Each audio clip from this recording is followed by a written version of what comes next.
Coach Oli, FPRRD lang talaga paniniwalaan ko. Happy New Year. Ito payo.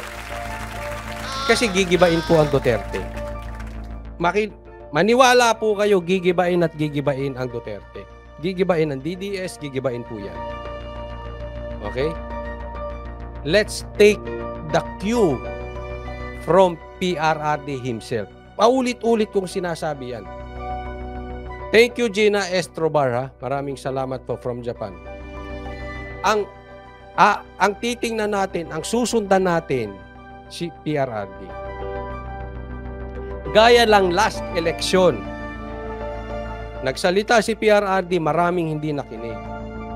Ito, panawagan sa mga DDS.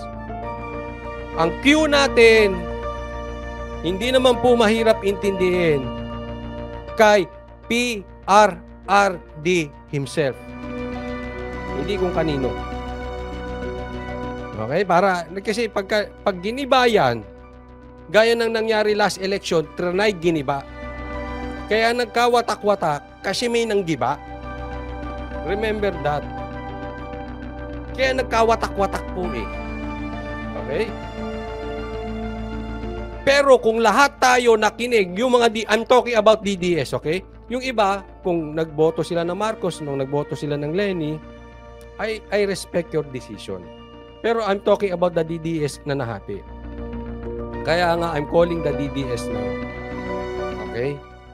Kung nakinig yung mga DDS before kay PRRD, wala tayong problema.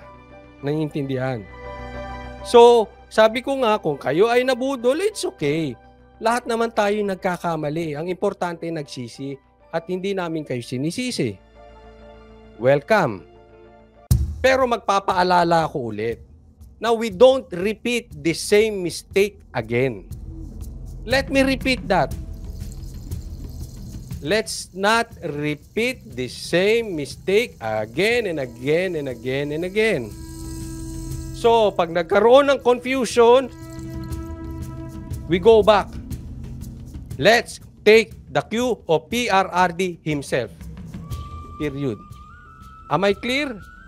Or am I super clear? Crystal? Okay. Maliwanag na. Para pag may nang gulo, pag may nang biyak, pag may nagkaroon ulit ng confusion, gaya dati, alam na. Okay? Maliwanag. Alam mo, uulitin ko para dun sa mga hindi po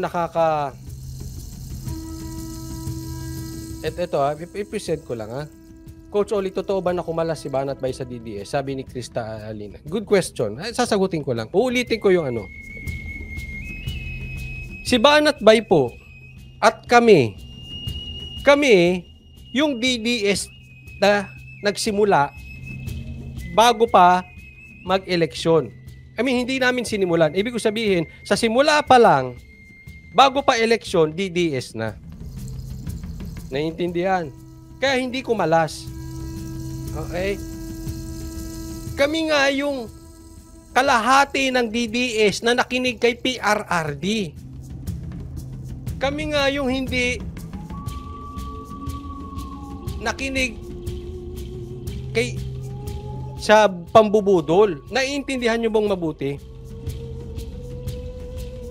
At up to now, alam mo, titingnan nyo yung logic.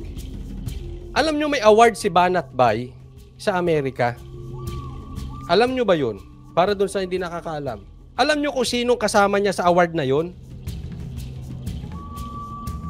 Kasama niyang na-awardan doon na hindi lang nakadating, pero may award si Banat Bay, si Bongo, at si PRRD.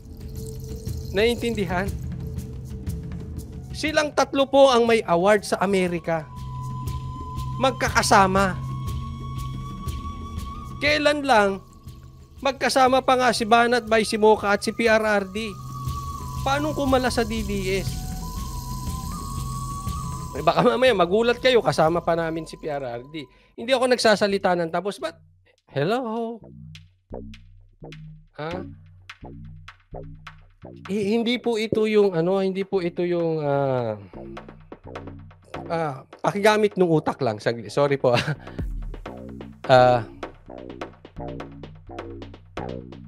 Do you think PRRD is stupid? Tatanong lang. Do you think PRRD is stupid? Nung nagkakaipitan, election time, kanino nagpa-interview si PRRD?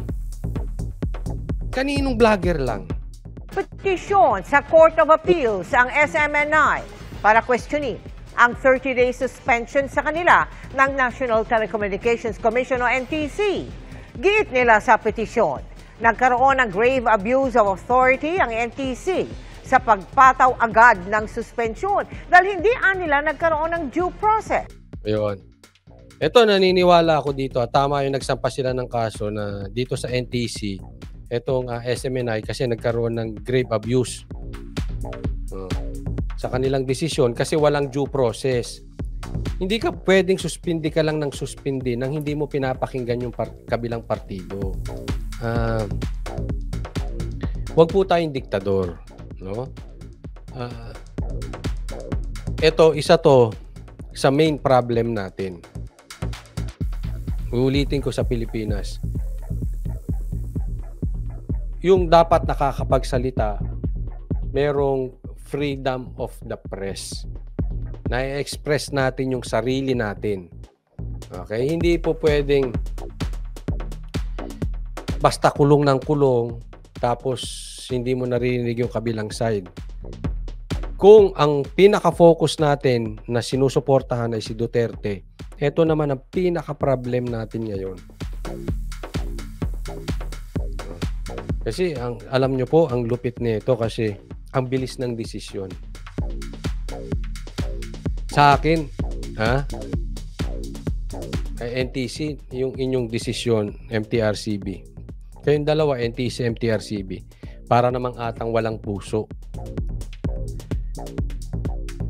Magpapasko, dadali kayo ng ganyan. Hindi nyo na lang muna pinalagpas. Total, iniimbestigahan pa naman yung sitwasyon na yan. Hindi nyo pa rin naman naririnig yung panig ng SMNI. Yeah. Ano ba naman yung, sige, palagpasin muna natin yung Pasko. Palagpasin muna natin yung New Year. Tapos saka tayo, saka nyo tiningnan kung dapat magsuspindi o hindi. Parang minadali ito. Alam nyo, sa Pilipino, kaya ikaw mataas, kaya mababa, hindi lingid sa inyong lahat na napaka-importante ng Christmas. Let's say Christmas season, yung Pasko at Bagong Taon. Ano ba naman yung, asan ba naman yung puso? Sana, minsan, nasa timing yan eh. Hindi sana nag-iisip man lang kayo. Hindi nyo naman kailangan madaliin yung bagay na yan. It's not a matter of life and death. Yung issue ng SMNI. Wala namang matutumba dyan. Di ba? Dapat yan, hindi minadali. Hindi ako talaga pabor sa nangyari dyan. Humihiling din sila ng temporary restraining order para ipatigil ang suspensyon at muling makaere. Kinwestiyon din ng SMNI kung bakit buong network ang sinuspindi. Isa pa yun, bakit buong network ang sinuspindi? Diba? Ang masyadong malaki yung paratang, masyadong malaki yung parusa sa napakabilis na desisyon na hindi naman napakinggan yung kabilang panig sa maling panahon. Para naman kayo hindi mga Pilipino, Pasko sana pinabayaan nyo na. Dalawang programa lang nila ang inirereklamo. Hinihingan pa namin ng pahayag ang NTC tungkol dito. Nagsimula ng hindi umere sa TV at radyo ang SMNI noong Lunes, araw ng Pasko, pero tuloy pa rin ang kanilang operasyon sa social media at ibang platform.